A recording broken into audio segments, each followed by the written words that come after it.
Brian Torbati says he's seen an increasing number of CHS cases come through the doors at Cedars-Sinai Hospital in Los Angeles. But diagnosing the condition isn't easy. There's no test that we can do. There's no blood test. It doesn't show up on a CAT scan. I can't really show you an image to say this is what cannabinoid hyperemesis syndrome looks like.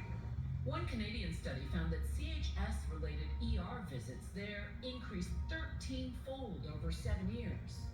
Researchers point out that during this time, commercial sales of marijuana exploded, and so too did the variety of cannabis products available.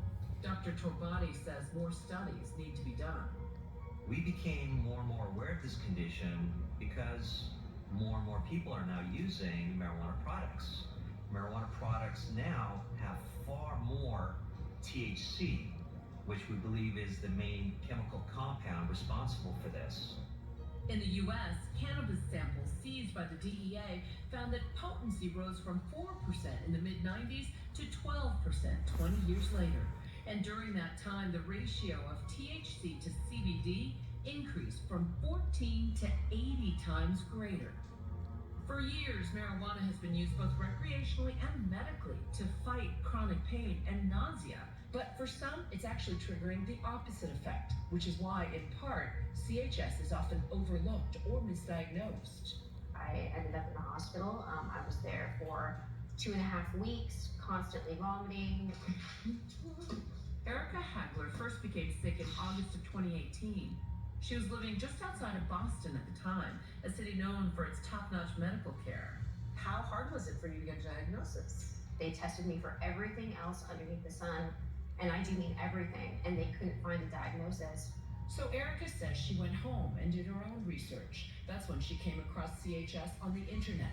Eventually, she says, a doctor confirmed the diagnosis. Erica says she gave up marijuana immediately. How hard was it for you to stop? Well, once I knew it was killing me, it was immediate. But for most people, it's not that easy. As Erica began to recover, she started a support group on Facebook called CHS Recovery. It now has more than 20,000 members.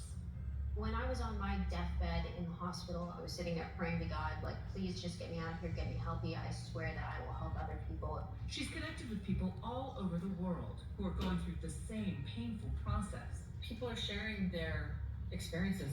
It's pretty graphic.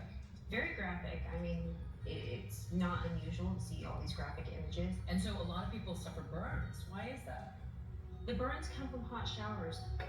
Scalding hot showers, something many who suffer from CHS say relieves their symptoms, at least temporarily.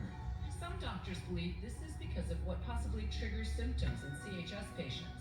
They say when THC and CBD bind with certain receptors in the body repeatedly, it can spark a severe vomiting or nausea reaction.